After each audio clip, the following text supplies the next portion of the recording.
Boa noite, está começando pela rede CNT de televisão, o Jogo do Poder, um espaço aberto para discussão política. Nós, aqui da CNT, acreditamos que o debate, o contraditório, é ponto de partida para o exercício de um dos direitos mais fundamentais, o de ser informado com absoluta correção e transparência. Esse é o objetivo, esse é o propósito do Jogo do Poder, que tem o prazer de receber hoje o prefeito de Angra dos Reis, Fernando Jordão. Boa noite, prefeito. Boa noite, Ricardo. Prazer enorme estar aqui junto com vocês. Boa noite. Mais uma vez aqui na CNT. É um prazer recebê-lo do Jogo do Poder. Para participar da entrevista, eu convidei também o jornalista Walter Diogo. Boa noite, Walter. Boa noite. Boa noite a todos. Vamos agora às principais notícias da semana, diretamente de Brasília. Olá, eu sou José Marcelo Santos, direto de Brasília, com o resumo das principais notícias da semana. O ministro Edson Fachin do Supremo Tribunal Federal mandou investigar 8 ministros, um terço dos senadores, 39 deputados e 3 governadores, com base nos depoimentos dos delatores da construtora Odebrecht. Na lista ainda aparecem 5 ex-presidentes da República, apenas Itamar Franco ficou de fora. A lista causou pânico e até suspensão de sessões na Câmara e no Senado. Não é apenas a ameaça de privatização dos Correios que preocupa os funcionários da estatal. Os servidores estão sendo obrigados a contribuir cada vez mais para tentar salvar o fundo de aposentadoria, que teve rombo bilionário por conta de gestão fraudulenta. Somente numa operação identificada pelos auditores do TCU de compra de títulos por meio da administradora Atlântida, o sobrepreço pago foi de 4 milhões de dólares. O presidente dos Correios já admitiu que a situação econômica da instituição é delicada e não descartou a possibilidade de privatização da empresa. E, neste caso, dificilmente o comprador vai manter o compromisso de aportar recursos para cobrir o rombo no caixa de pensão dos funcionários. Uma pesquisa feita por representantes dos planos de saúde mostra que 2 de cada 10 internações em hospitais poderiam ser evitadas se os governos investissem mais em prevenção. No total de internações, os pesquisadores identificaram aquelas que poderiam ser evitadas se os pacientes fossem tratados antes. É o caso, por exemplo, de complicações de doenças crônicas como diabetes e hipertensão. O levantamento considera somente usuários de planos de saúde e estima uma economia de 2 bilhões de reais por ano. Já está quase pronto o texto da reforma trabalhista que será votada na Comissão Especial da Câmara. Fim da obrigatoriedade de imposto sindical e o trabalho fora de empresa são algumas das mudanças. O texto propõe, por exemplo, que grávidas possam trabalhar em ambientes insalubres com atestado médico. Prevê a possibilidade de trabalho remoto e de jornada intermitente, ou seja, só quando o empregador precisar do serviço. O relatório permite também que patrões e empregados façam as próprias negociações, independente do previsto em lei, mas diz que alguns direitos, como o 13º e FGTS, não podem ser negociados. Eu fico por aqui, mas te espero na quinta-feira, na edição nacional do Jogo do Poder Notícias. Até lá! Voltamos com o Jogo do Poder, recebendo hoje o prefeito de Angra dos Reis, Fernando Jordão. Prefeito, eu queria que o senhor me explicasse em que situação o senhor encontrou a prefeitura de Angra dos Reis, porque nós estamos vivendo momentos em que a palavra-chave é crise. Crise no Estado, crise no governo federal e crise nos municípios também. Nós não conseguimos nos livrar dessa palavra em todos os entes federativos. Vários prefeitos já estiveram aqui nesse programa e apresentaram um quadro bastante sombrio da situação de seus municípios por conta da gravidade da crise econômica. Angra dos Reis já conseguiu driblar, ou pelo menos superar a crise, ou o senhor acha que a situação lá ainda é muito complicada? O Ricardo e nosso Walter Diogo, nosso amigo Diogo, e vocês que estão nos assistindo. Crise é a palavra de ordem, mas se a gente ficar olhando a crise, a gente perde tempo de olhar outras coisas boas.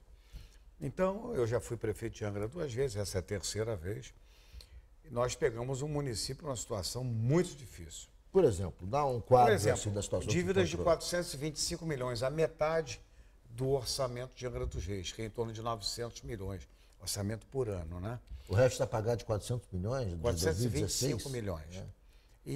Mas o pior do que a dívida é a desorganização da gestão no município. Para você ter uma ideia, a Prefeitura de Angra estava funcionando, Diogo, meio expediente no governo da prefeita anterior. Por que razão? Porque ela achou que com isso ia reduzir despesa. E olha o absurdo, além da falta de atendimento às pessoas que vão à prefeitura, uma prefeitura funcionando em meio expediente, Diogo, Ricardo, essa prefeitura pagava bonificações de 200%, horas extras. Como que alguém que funciona meio expediente pode alcançar todas as bonificações, todas as premiações ao servidor público? Então nós cortamos isso. O senhor cortou o quê? Cortou que percentual? Cortou quantos cargos em confiança? Cortou que percentual da folha? Olha, eu vejo agora o prefeito Dória, que é um grande marqueteiro, lá em São Paulo, e ele me diz que cortou 30% dos cargos comissionados. Nós tínhamos lá em Angra 1.200 cargos comissionados. Eu cortei 800, quase 80% dos cargos comissionados. Eu estou trabalhando... Bastante rigoroso com vistoria, né? Cortou quase tudo. E eu estou trabalhando... E a prefeitura conseguiu funcionar sem esse Pois é, eu estou trabalhando, eu sinalizei para o servidor público, né? Eu sou um homem da livre iniciativa. Sou empresário antigo na nossa cidade, a minha família, mas eu sinalizei para o servidor público que eu quero trabalhar com eles. Para você ter uma ideia, vocês que estão nos assistindo, nós pegamos 3 meses de salário atrasado da prefeita anterior, mais o 13º salário. São 4 salários, 3 meses regulares e o 13º. Como é que está a situação hoje? Eu assumi um acordo assinado com meu próprio punho, com o Ministério Público, com a Justiça de Angra dos Reis, com o Sindicato dos Trabalhadores, e nós pegamos 100 milhões de reais do Fundo de Previdência e pagamos o servidor público. E esse documento está assinado, manuscrito por mim, para que a gente pudesse pagar, com 1 ano de carência, comece a pagar, de novo, devolver o dinheiro ao Fundo de Previdência. Agora, então já resolvemos esse passado. O senhor pagou então as 3 folhas e o 13º com esse dinheiro do Fundo de Previdência. Com esse Agora dinheiro... a pergunta que se faz é imperiosa. O senhor, ao tirar 100 milhões do Fundo de Previdência, não coloca em risco esse fundo? Não. Em relação ao futuro dos servidores? Não, porque nós vamos devolver, foi exigência do Ministério Público e da Justiça, de devolver esse dinheiro. E nós vamos fazê-lo em parcelas. Porque eu não poderia começar um exercício na situação desesperadora que estavam os funcionários. Não tinham o que comer. Esse fundo de previdência de quanto é atualmente? Em torno de 600 milhões de reais.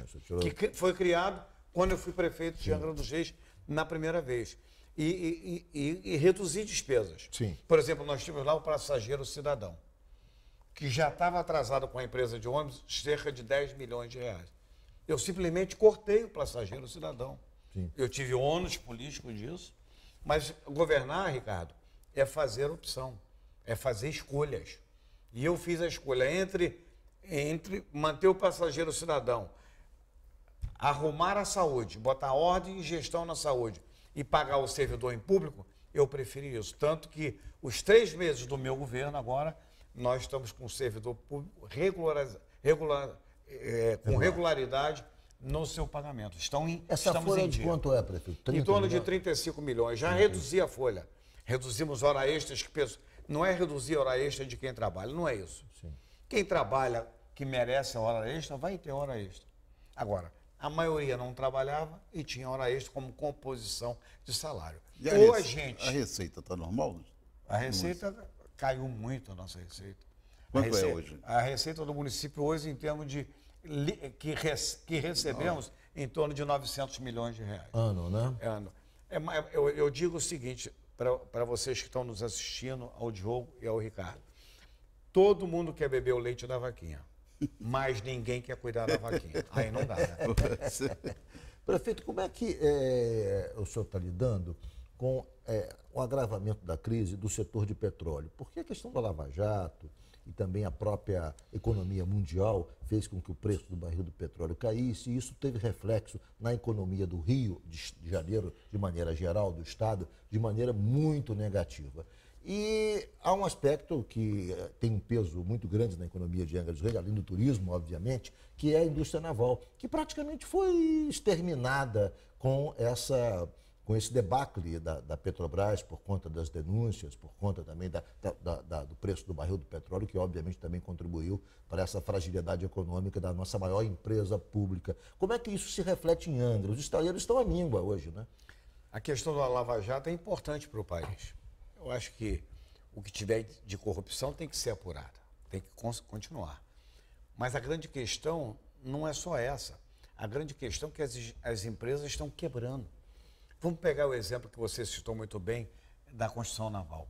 Nós temos uma construção naval com conteúdo nacional de 65%, que é importante para empregar os brasileiros. Isso é de extrema importância, mas, no entanto, prefeito, a mentalidade do governo atual é flexibilizar o conteúdo nacional. Eu acho que é um equívoco, na verdade, porque o conteúdo nacional é importantíssimo. A indústria do petróleo, os estaleiros se desenvolveram no Brasil por conta do conteúdo nacional. E aí vem-se com aquela história, não, porque as empresas brasileiras cobram um valor exacerbado, se esse estaleiro fosse produzido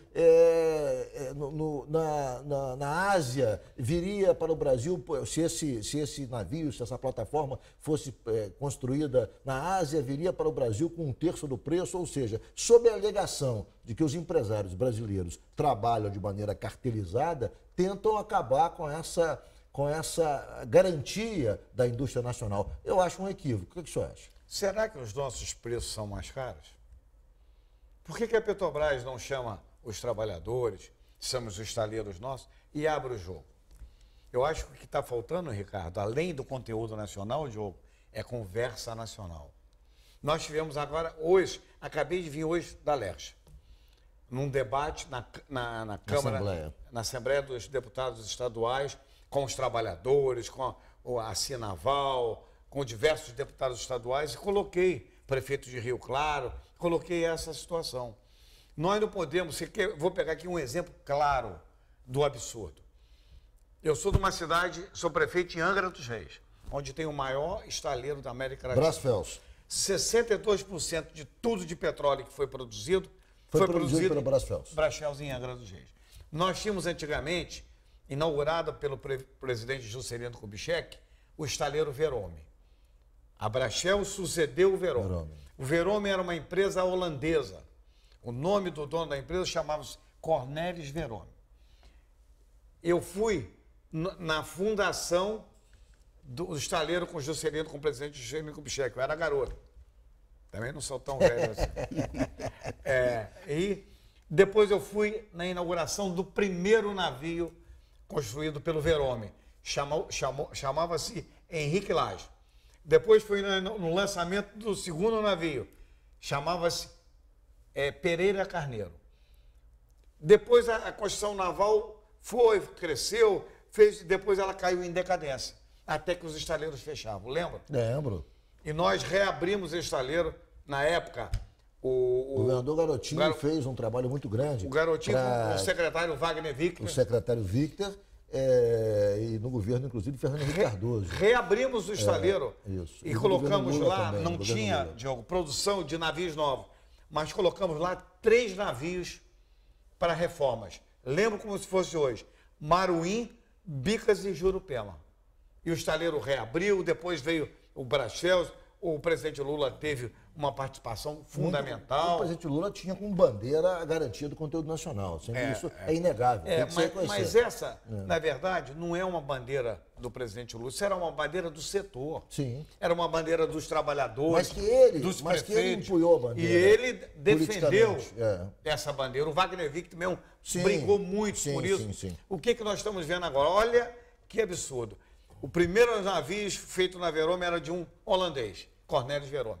Agora a gente vê a Shell, junto com a Modec, que tem um contrato assinado com o Brasfels de conteúdo nacional para fornecer um equipamento para a plataforma de Libra.